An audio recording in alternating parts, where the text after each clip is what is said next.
Audiotorium on Rollywood FM 88.04. Just checking the date, it is the 30th of November. Oh, we're getting a little bit quiet there. Turn that up. Is that better? Yeah, it's better. Righto. Welcome to the show. It's not a normal show today. Otis isn't actually joining us. He is down in Wanaka, I believe, with his missus getting married. Nah, he's at a wedding. He's at a wedding with his missus. So he won't be joining us today, so it's just me in the studio, all by myself. So let's just kick off the show. We've got, firstly I must mention, we've got some exciting things happening in the show. We've got a couple new wee segments, a few of them. We'll talk more about that later, but first of all, here is You Ought to Know by Alanis Morissette. I'm just stalling so I can open this this thing. Alrighty, it's time for your favourite segment of the day. Audiotorium News.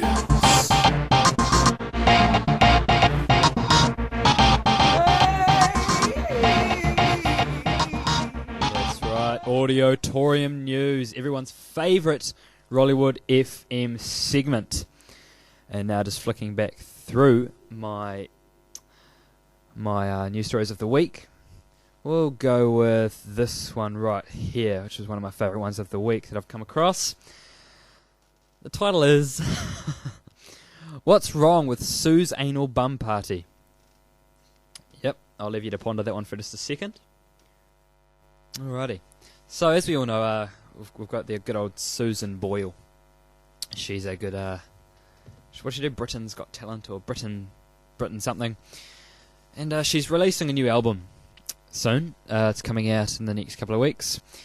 And like most famous people, she has a Twitter where she does tweets.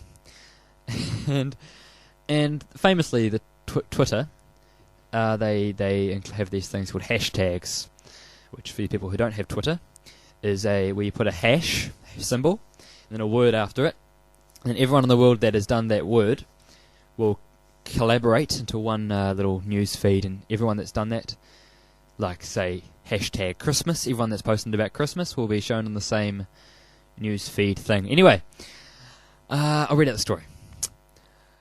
Her PR team tweeted an announcement that she would be hosting an exclusive listening party for her new album Standing Ovation, the greatest songs from the stage, adding the hashtag Susan's Album Party for good measure.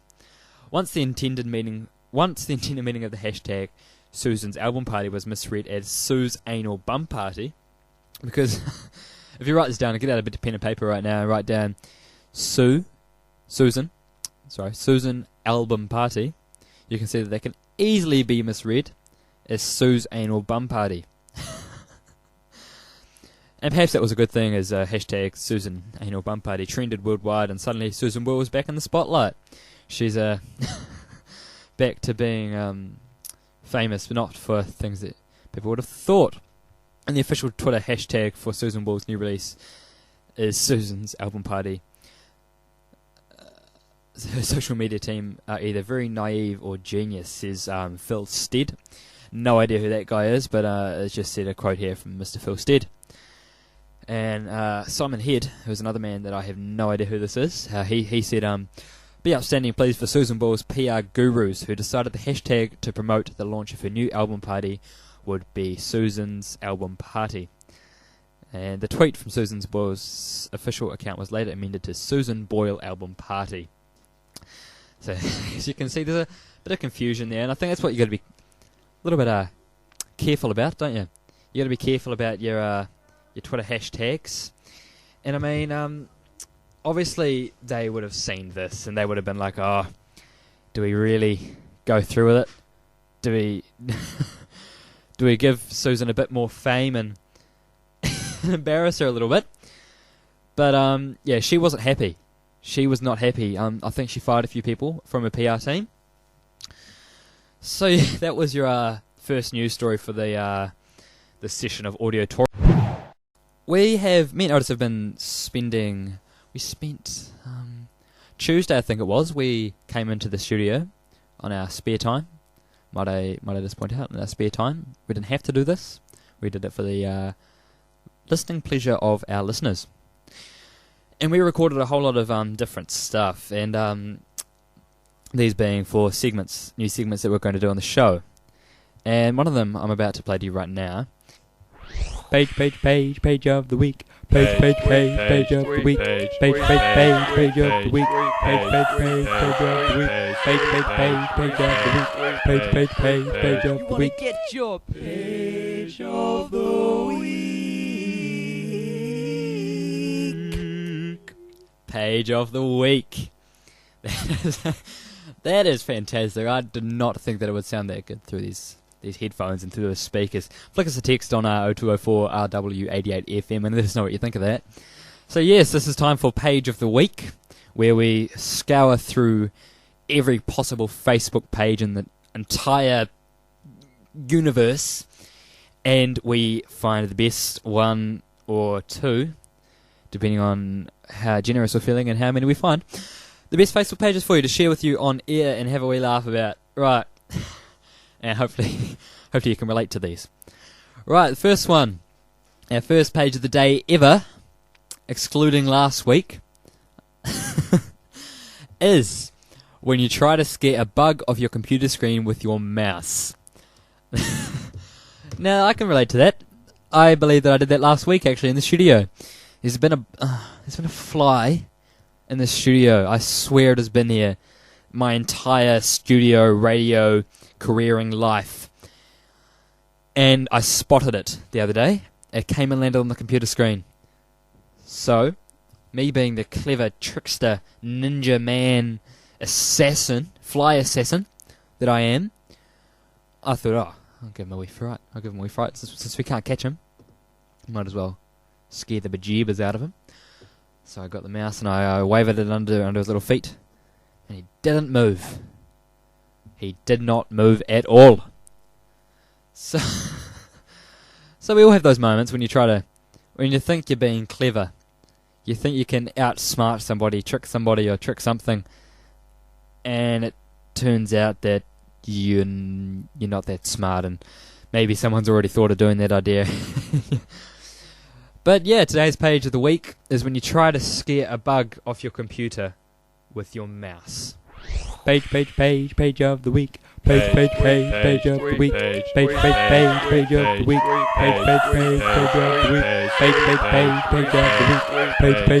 Page of the week. Get your page of the week.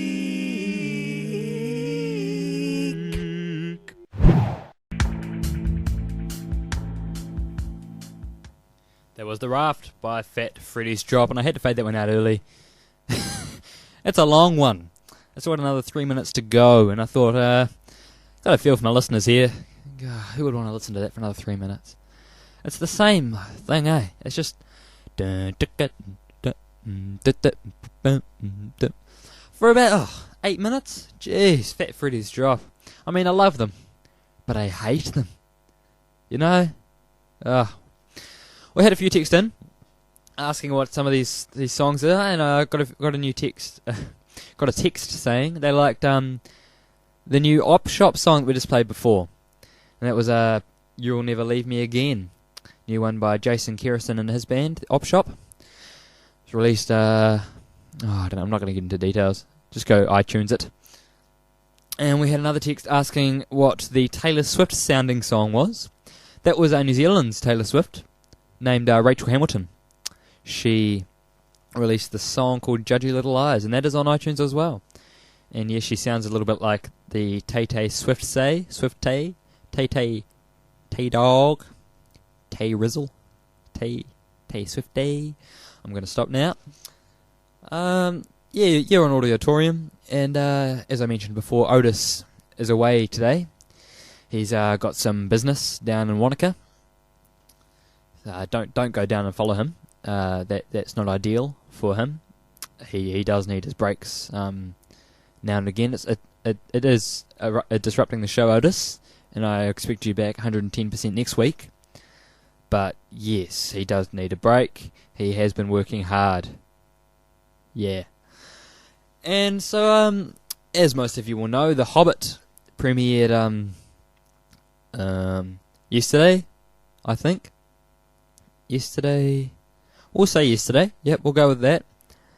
And oh god, did you see all the news stories and all in the news? There's so many people down there. I had one of my mates down there, and he said that there were lots of pretty elven ladies. And for you Lord of the Rings fans, you'll know what that is, won't you? Elven. But if you're not a Lord of the Rings fan, you don't follow the J.R. Tolkien series, then elven are just pretty women with ears, big ears, pointy ears, like elves, but they're women and tall and good looking. And what I don't get about this whole Hobbit saga is, you might have seen that they've put a big billboard on a plane, like a big mural kind of thing. And what I struggle to understand about that is, who's going to see it? If it's in the air and it's flying about, I don't know what a plane's fly at, 1,200 meters? No, higher than that, maybe 3,000. I don't know the specs, the specifications. But who is going to see it? I would like to hear about that. I'm not sure. Maybe it's just for the airport, to make the airports look better, because if you're flying into Wellington, you don't really have a pretty sight, do you? You're scared because you come in and you're about to hit water, and then you just land on the tarmac, and then you're pulling around the corner. Oh, what's that? Oh, it's a nice looking plane. Get closer. Faces are getting bigger, and you recognise that it's that's what they were trying to do. They were trying to promote it to international people, I'd say. It's my top guess.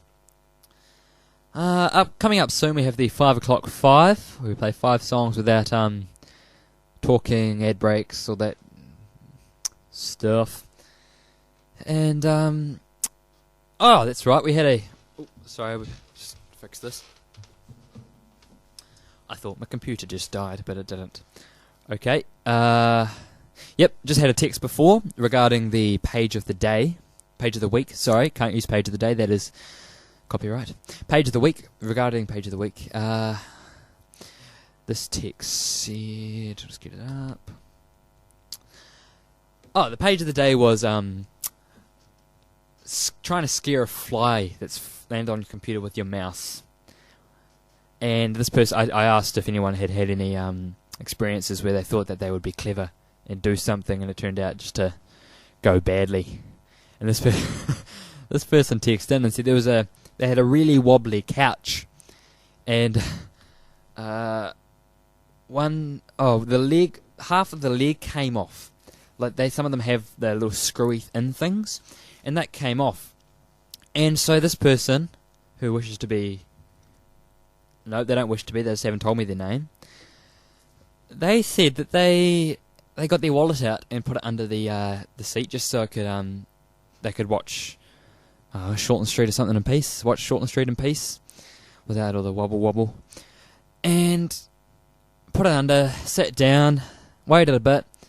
When she got her wallet back out, every single card in her wallet was snapped in half. Oh no, how unfortunate is that? There's credit card, you got your library card, you got your gym membership in there.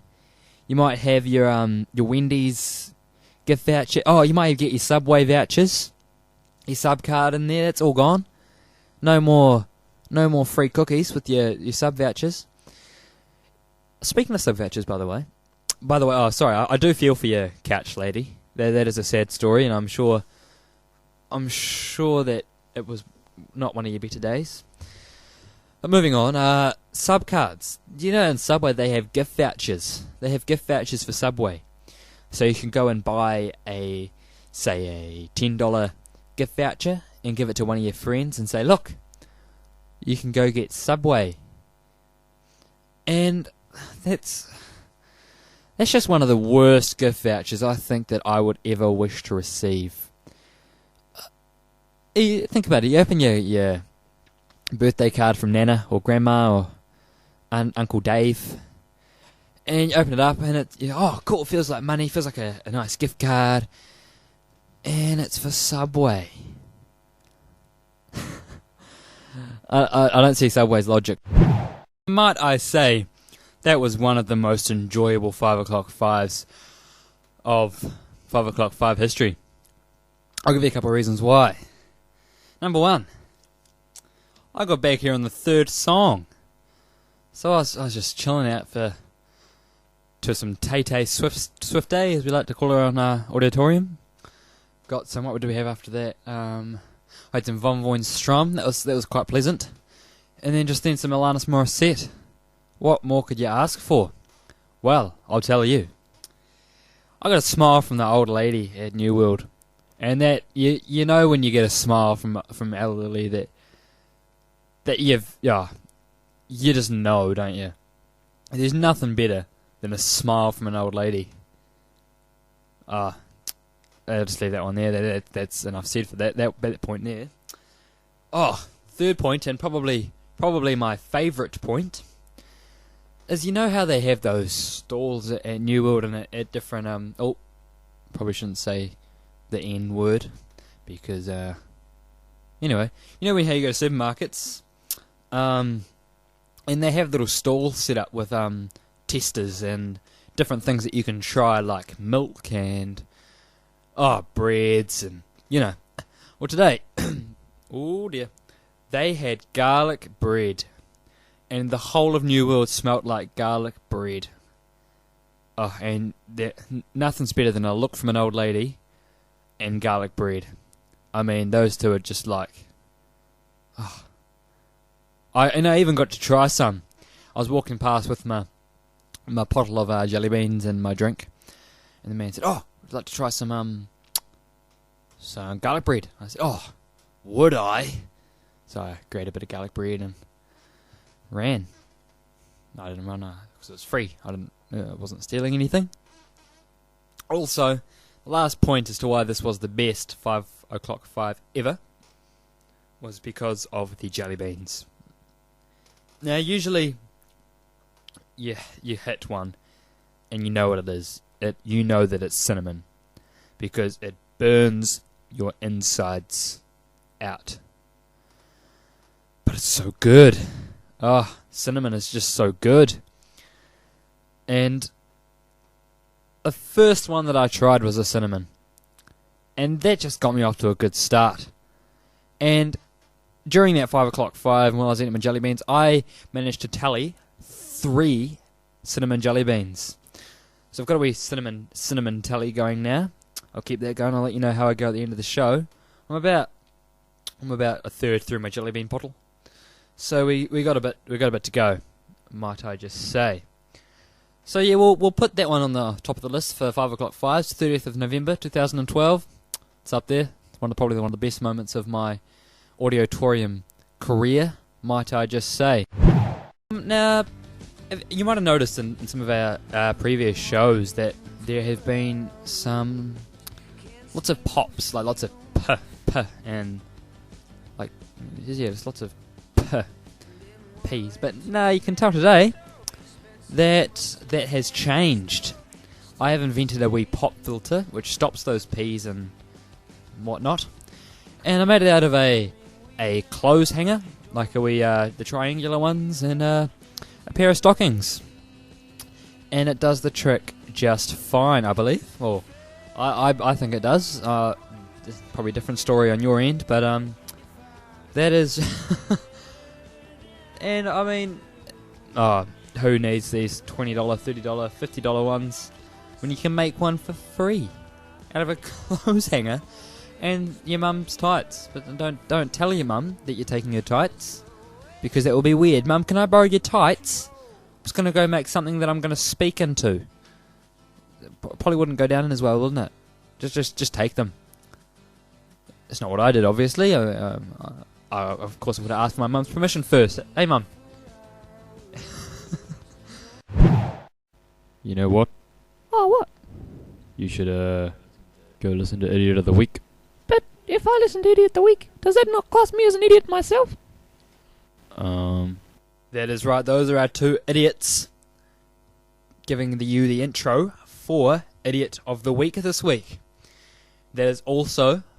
This is the premiere. That was also one of the segments that we've come up with, one of the new ones, Idiot of the Week, where we find a interesting news story or just a story from somebody that's a bit stupid and shouldn't really be happening. And this one got suggested to us via Facebook, and I can't remember who sent it to us, so I'll thank you on the next show, whoever you are. Thank you. Okay, I don't know what to think about this one. It's this guy. Okay, I'll just read out the story, right? Title is Marmite Photos to Raise Aid for Christchurch. An unlikely casualty of the Canterbury's earthquake is being used to aid the people most affected. Alright, this guy called Chris Cicerich, I believe it's pronounced, has captured images, taken photos, in other words, of the remains of empty Marmite jars to raise funds for earthquake-hit Cantabrians. So what he's doing is the sanitarium factory in Christchurch was closed last November because they had a bit of damage from the earthquake, like a leaky roof or something. And then Marmite had to be rationed. People had to start saving it because they weren't making it anymore because the factory was all closed. And so empty jars from about 19 celebrities, including Rachel Hunter, Mark Ellis, Anna Mack, Graham Henry, and this Chris Cicerich has added his Marmite jar to the collection. All of their Marmite jars have been snapshotted. They've been snapshotted. And, yeah, it's for a project called A Beautiful Struggle. That's the name of his Marmite campaign-y kind of thingy. And so this Chris guy said it fascinated him that something like Marmite, quotation marks here, which is part of the daily routine for many Kiwis, has been elevated to the realm of artwork since the shortage. Now, is it really part of the daily routine? Surely people have a choice about what they put on their breakfast, on their toast or their crumpets. And I wouldn't call it a daily routine, to be honest. Marmite, it's more of an accessory to a routine. The routine is having breakfast. The accessory is the Marmite. So he's kind of going a bit OTT on this whole thing, I believe. And he says, quotation marks again, I hope that other Kiwis are taking a moment to reflect on the difficulties of the past 2 years for Christchurch as they reach the bottom of their jars. Oh, come on, mate. Greer Robinson Kirk has added her jar to the mix. Another quotation mark here from this Cicerich dude. The imagery inside each jar is extremely distinctive. It's more than just an empty Marmite jar. It's evident that everyone has been scraping the bottom to get out every last bit. I know I have. End quotation marks. And I just don't know if that's... Is it really necessary to take photos? He just wants money, that's what he wants. No, he doesn't, because he's selling it. He's he's giving the money to the fund. But I mean, who wants a picture of an empty Marmite jar in their home? I know I don't. I can safely say that I don't want a Rachel Hunter Marmite jar in my room. Frankly, I don't want anything to do with Rachel Hunter in my room. Judging by this whole New Zealand's Got Talent thingy, it's quite frowned upon. And he's also... he's putting these photos up for auction on Sunday the 9th of December. Friday... they go to auction online on Friday and ending on the 9th of December. So today, actually, you can go and bid on those today. But he is also selling the lids to go with it, from the Marmite jars, and thus signed by these celebrities. Now, that's a bit more valuable, because if you've got a picture on your wall and it's a Marmite jar, someone comes around, is that a Marmite jar? And you're like, it's not any ordinary Marmite jar. That's an Anna Mack Marmite jar. And then your friend will be like, well, how do you tell the difference? And what can you say to that? It's like, it'd be a bit awkward, wouldn't it? So, This is why Chris Cicerich has made it to Audiotorium's Idiot of the Week. And he is our very first, so consider it an honour, Mr. Cicerich. Get a better name. I can't say it. Cicerich? Oh, come on. Just change it to Sister or Rich. Be a lot easier to say, wouldn't it? Chris Rich. That concludes today's episode of Audiotorium with your host Troy and the imaginary non-existent Otis, who has been down in somewhere other than Christchurch, somewhere other than here. Anyway, thanks for tuning in. Have another listen to this amazing, interesting, entertaining, all those big words that make it sound like it's better than it is. Go check out the show again. I don't really know what to say here. Go check out the show again on our Facebook page, which is just search up Audiotorium, and we'll put the podcast up. It'll be a wee link to YouTube. It'll be on there. And yeah, that's where you can listen to the podcast again. Probably illegally download it through your YouTube downloaders or something like that. And tune in next week. Same time, Friday 4 to 6. Hopefully, all going to plan. Otis will be back. He should be back in the studio, and I won't be spitballing ideas around and making myself laugh and laughing at my own jokes and, all that. Anyway, thanks for tuning in. I've been your host, Troy. You've been listening to Audiotorium, Rollywood FM, 88.0. Not too long ago, on a radio station not too far away, lived two men, Troy, Otis, and together they became Audiotorium.